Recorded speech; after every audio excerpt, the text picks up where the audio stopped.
Dan biasanya saya akan mengatakan sebelum kucucukkan garpuku ke dalam makanan itu, sekali-kali aku tidak akan percaya.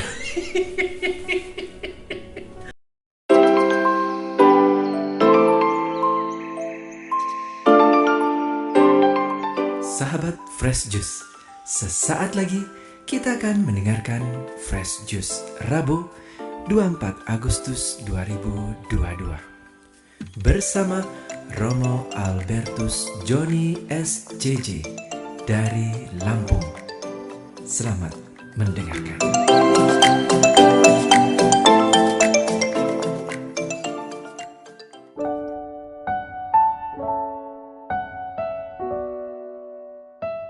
Sahabat Daily Fresh Juice yang diberkati Tuhan, salam Fresh Juice.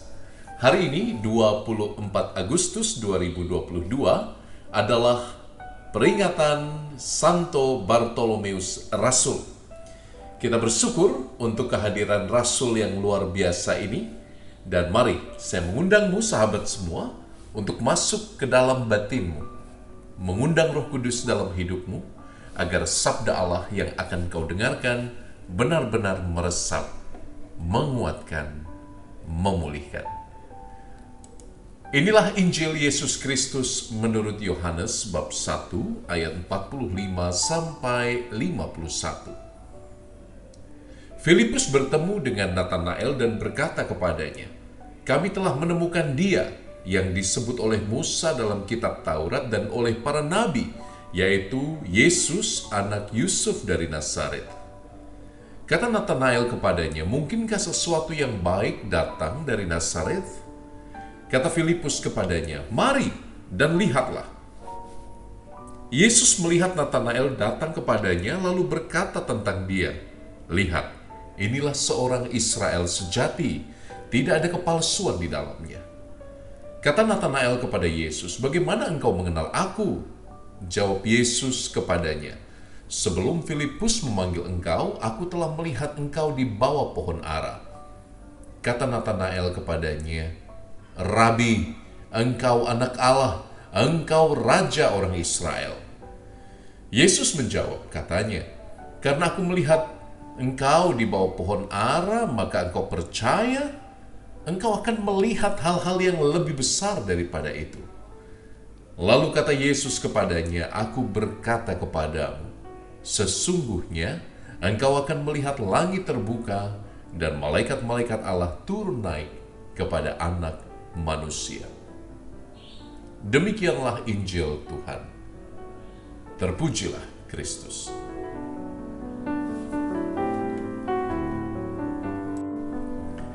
Teman-temanku yang diberkati Tuhan, salah satu resiko yang cukup menyenangkan ketika Anda menjadi seorang imam dalam gereja Katolik adalah bahwa Anda akan selalu dikelilingi oleh banyak umat yang mencintai Anda dan ingin agar Anda mencicipi juga makanan favorit mereka. Mungkin itu salah satu sebab mengapa leher saya hampir hilang dan pipi saya sangat mirip dengan bakpao. But anyway, selalu saya seringkali menggoda kembali umat yang menawari saya untuk makan. "Romo, harus coba sate di sana, enak sekali. Romo, harus coba nasi goreng di sana. Romo, harus coba masakan Italia di situ. Romo, harus coba makanan ini, enak sekali." Dan biasanya saya akan mengatakan sebelum kucucukkan garpuku ke dalam makanan itu, sekali-kali aku tidak akan percaya. Maka menjadi mantaplah dan menjadi makin bulatlah saya. Apa yang mau saya katakan dari pengalaman pribadi yang menyenangkan ini? Teman-teman, sudah menjadi nature atau kodrat manusia untuk lebih yakin, lebih mudah percaya ketika dia melihat. Seolah-olah indera mata kita menjadi salah satu yang utama agar kita dapat menjustifikasi sebuah kebenaran. Saya melihat dulu, baru saya percaya. Saya merasakan sendiri dulu, baru saya percaya. Tetapi sebagaimana kau dan aku tahu bukan, bahwa logika Injil adalah sesuatu yang lain. Logika Injil adalah tentang berbahagialah mereka yang tidak melihat tapi percaya. Which is really difficult for today's world. Sangat sulit untuk dunia zaman ini untuk mau percaya tanpa melihat dengan indera sendiri. Teman-temanku yang terkasih, dinamika ini engkau juga bisa rasakan ketika tadi dikatakan dalam Injil Filipus berjumpa dengan Nathanael. By the way, Nathanael adalah nama lain dari Bartolomeus Santo yang kita rayakan hari ini, yang menjadi murid Yesus. Filipus mengatakan, "Hei, saya sudah ketemu dengan Kristus. Saya bertemu dengan Dia yang disebut dalam Musa, dalam kitab Taurat dan para nabi. Dia namanya Yesus." Jadi ketika Filipus proclaiming pengalaman dia, Nathanael dengan begitu sombongnya mengatakan, tunggu dulu, apa ada yang baik datang dari Nazaret?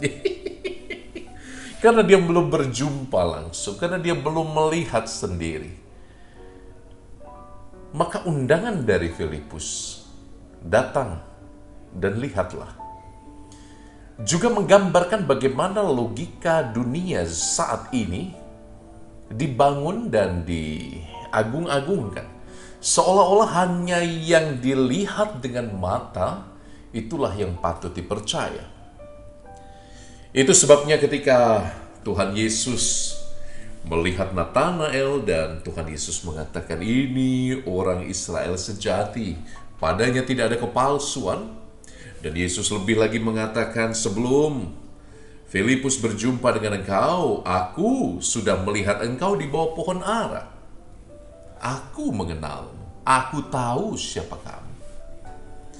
Teman-temanku yang terkasih dalam Kristus, pada saat itulah ketika Nathanael akhirnya mengalami sendiri kuasa Kristus yang dahsyat, dia mengatakan, "Rabi, engkau anak Allah."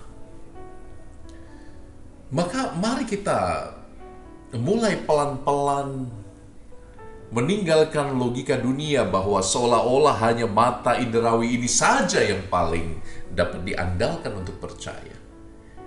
Kadang-kadang kita lupa, teman-teman, bahwa kita punya mata batin. Kadang-kadang kita lupa bahwa kita punya mata di dalam jiwa kita, di dalam hati kita, yang memampukan kita melihat bagaimana Allah bekerja dengan begitu misterius dalam hidup kita. Pernah ya engkau merasa kebetulan-kebetulan yang terlalu indah untuk dapat dijelaskan? Lagi lapar, ketemu sahabat lama ajak makan. Lagi pusing tentang pekerjaan, tiba-tiba ada kawan yang menyapa dan menyegarkan, "Ayo kita jalan dulu." Pada saat-saat kita mengalami kebetulan yang terlalu indah itu, kita merasa, ini tampaknya ada sesuatu yang lain. Ada dimensi rahmat yang bekerja. Ada dimensi campur tangan Allah yang menguatkan.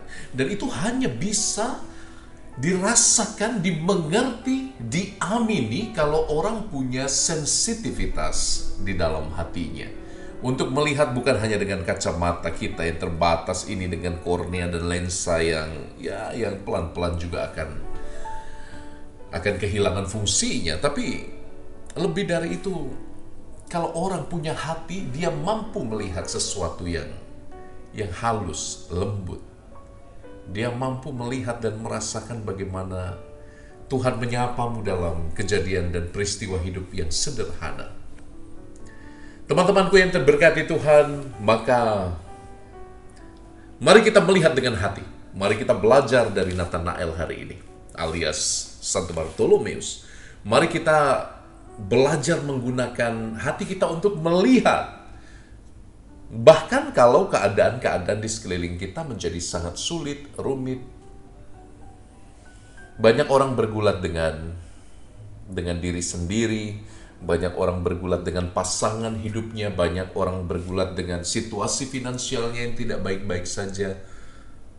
Well, Dan kadang-kadang kita tidak dapat banyak berkata-kata. Kadang-kadang Anda hanya bisa diam. Kadang-kadang Anda hanya bisa tertunduk, memejamkan mata dan berkata, Tuhan, apa yang kau mau aku perbuat bagimu? Sensitivitas semacam ini akan membuat kita melangkah secara rohani. Satu langkah, sehingga kita tidak lagi ditentukan oleh kesulitan-kesulitan hidup kita, tapi kita ditentukan oleh rahmat yang menggerakkan hati kita melampaui situasi-situasi yang tidak ideal dalam hidup kita. Saya tahu ini mungkin beberapa dari Anda mengatakan, Romo cuma omong manis saja.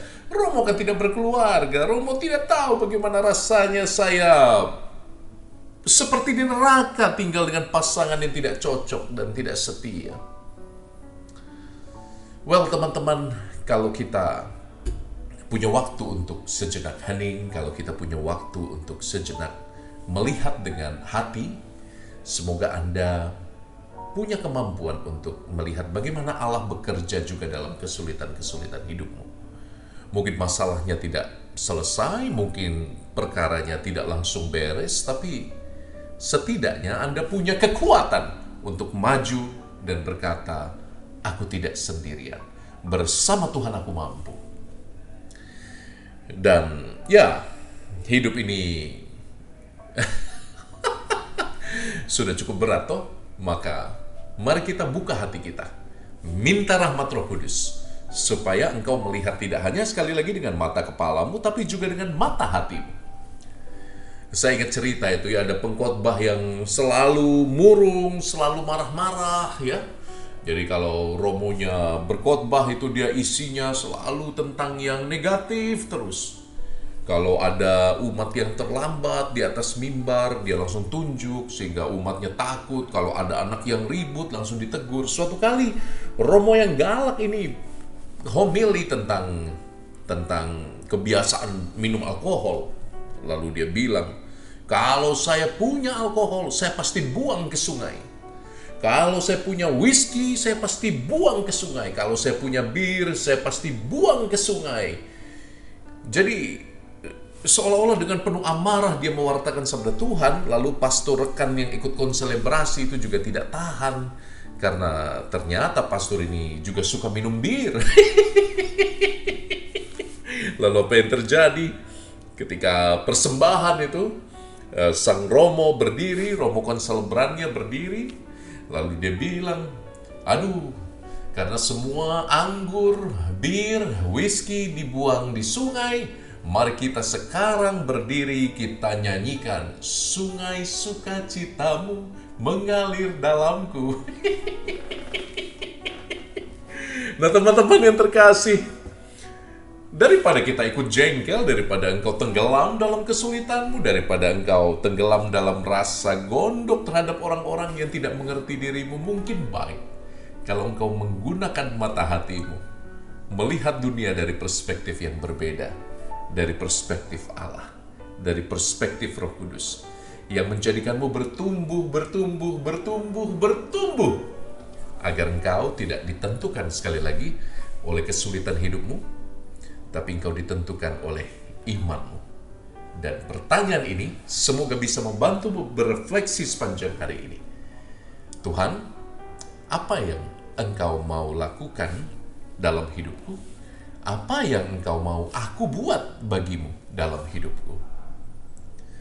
Tentu nanti Anda akan mendengar suara, anakku, pergilah ke sungai. Tuhan memberkatimu, kita jumpa bulan depan. Saya Romo Albertus Joni SCY, memberkatimu sahabatku semua, dalam nama Bapa dan Putra dan Roh Kudus. Amin. Ciao, salam Fresh Juice. Sahabat Fresh Juice, kita baru saja mendengarkan Fresh Juice Rabu 24 Agustus 2022.